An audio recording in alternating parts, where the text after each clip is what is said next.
Well, this morning we are joined by our friend Emily Frankowski, who is getting ready to do a groundbreaking ceremony on Monday for Connect to Culture's new Cornell complex. And Emily, I'm happy to be able to talk to you not only about the Cornell complex, but the fact that as the ground is broken, I mean, we're kicking off a new month with a lot of different events, performances, you name it.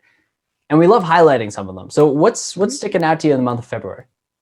All right, so we've got some live theater possibilities.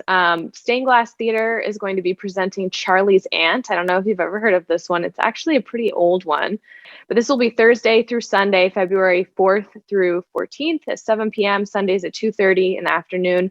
A really fun production, lots of laughable moments. And then Pro Musica has something coming up. It's going to be a virtual concert in partnership with the Lincoln Center.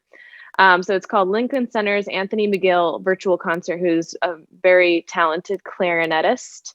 And that's Thursday, February 11th through the 18th, actually. So you can register, it's online. That's really cool. All right. And then hit us with, do you have one or two more you can highlight for us before we got to go to break?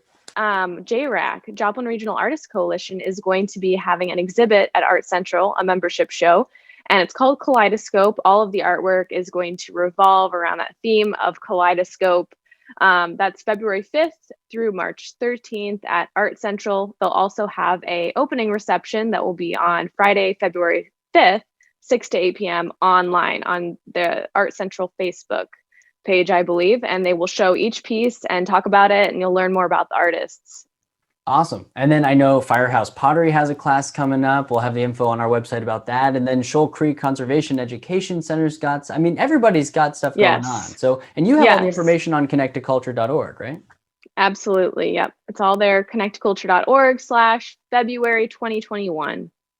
You couldn't make it easier, really. I mean, it's so easy to find that. And if you can't find it, don't worry, because we have it on our website. Just go to KOAMnewsnow.com, go to our morning show page. We'll have all that on there and the link to Connect to Culture's site. We'll be right back after this.